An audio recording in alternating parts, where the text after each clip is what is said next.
we are only partly through this crisis. The banks got and are getting an infusion of capital, but there are going to be many more failures.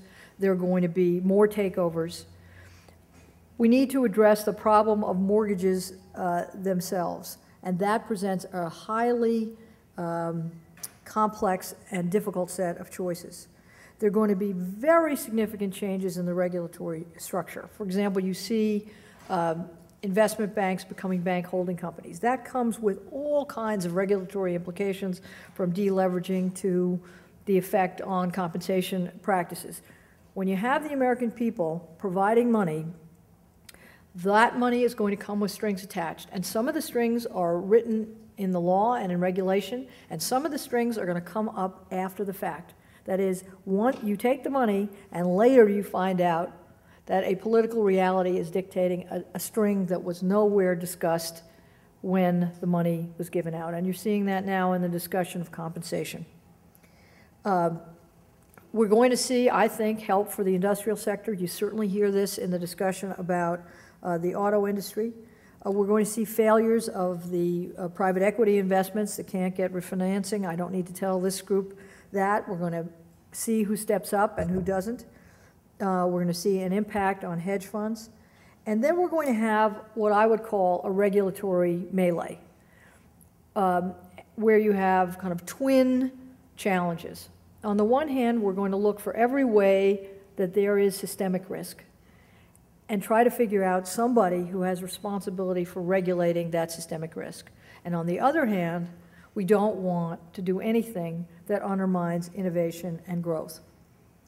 So the big questions are, who needs to be regulated? Who should be doing the regulating? What are the skill sets, and what are you regulating these companies for? The future of the SEC and its role, the future of the Fed and its role are up in the air. How to harmonize all of this with Europe and the rest of the world, also a big question. Let's talk a little bit about energy and the environment. We are going to need every source of energy for a long time. Depending on the growth around the world, we may run out of cheaply priced carbon-based fuels in, say, 2030 or thereabouts. Between now and then, we have to have a balanced portfolio of energy sources, carbon and non-carbon, nuclear, conservation. We're going to have drilling, but it has to be done in an environmentally protective way. Offshore drilling is going to have to be out of the line of sight. We're going to speed up investment and development in renewables, and this is obviously a big source of interest and investment. And we're going to encourage conservation through renewable electricity standards for utilities, auto efficiency, incentives for low-carbon products. So you're going to see kind of a multi-pronged effort on energy with substantial investment in the infrastructure, the transmission lines, to help the very promising technologies of solar and wind actually get to market. How are we going to pay for all this? Well, that's where the cap and trade program comes in. There will be developed, and it's probably going to take 2 years, a system of cap and trade where the right to emit carbon will be either given out or sold. Now, a full auction of those rights would probably yield about $100 billion.